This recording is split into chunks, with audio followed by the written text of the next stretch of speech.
कल कल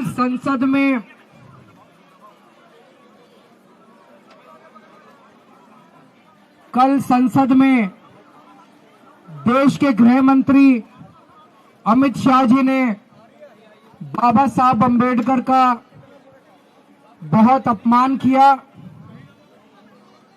उनका एक तरह से मजाक उड़ाया।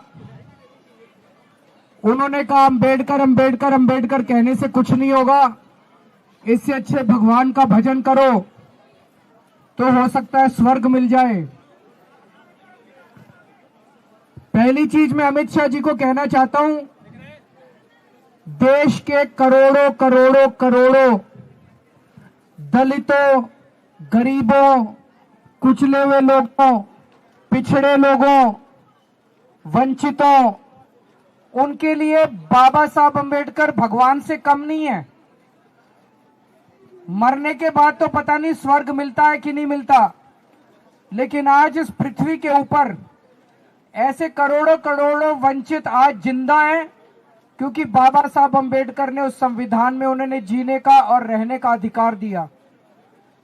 जिस तरह से उन्होंने, अमित शाह जी ने बाबा साहब अंबेडकर का अपमान किया, करोड़ों लोगों की भावनाएं आहत हुई हैं। मैं खुद व्यक्तिगत तौर पे उनको अपना आदर्श मानता हूं, उनके बताए हुए रास्ते पे चलने की कोशिश करता हूं।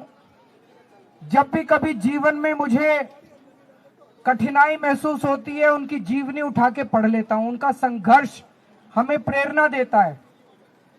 केवल मेरे लिए नहीं, आम आदमी पार्टी भी बाबा साहब अंबेडकर के जीवन और बताए हुए रास्ते पे चलने की कोशिश करती है।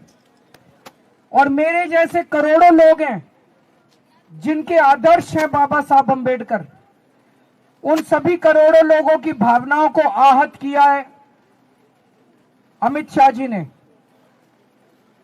लेकिन आज जिस तरह से प्रधानमंत्री जी अमित शाह जी के समर्थन में उतर आए, उससे ऐसा लगता है कि जो कल अमित शाह जी ने कहा था वो भारतीय जनता पार्टी की एक सोची हुई रणनीति थी, जिसके तहत संसद में बाबा साहब अंबेडकर का अपमान किया गया। हम इसकी कड़ी शब्दों में निंदा करते हैं। अब यह साफ हो गया कि भारतीय जनता पार्टी बाबा साहब अंबेडकर के खिलाफ है, संविधान के खिलाफ है। और अब बीजेपी के जितने समर्थक हैं उनको तय करना पड़ेगा, उनको चुनना पड़ेगा, या तो वो बीजेपी के साथ है या बाबा साहब अंबेडकर के साथ हैं। आप दोनों के साथ नहीं हो सकते। भारतीय जनता पार्टी के शीर्ष नेतृत्व ने यह साफ कर दिया है कि वो बाबा साहब अंबेडकर के खिलाफ हैं। तो भारतीय जनता पार्टी के समर्थकों को अब तय करना पड़ेगा कि आप बीजेपी के साथ हो कि बाबा साहब अंबेडकर के साथ हो।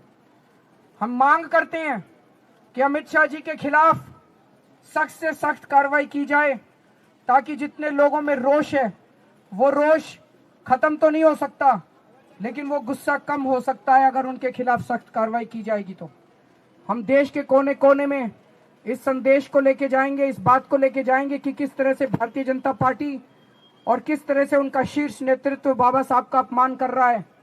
दिल्ली के चुनाव में, दिल्ली में हम कोने कोने में, घर घर में इस बात को लेके जाएंगे कि किस तरह से उनका अपमान किया जा रहा है। फिर से हम इसकी घोर निंदा करते हैं और बहुत ठेस हम सब लोगों को महसूस हो रही है।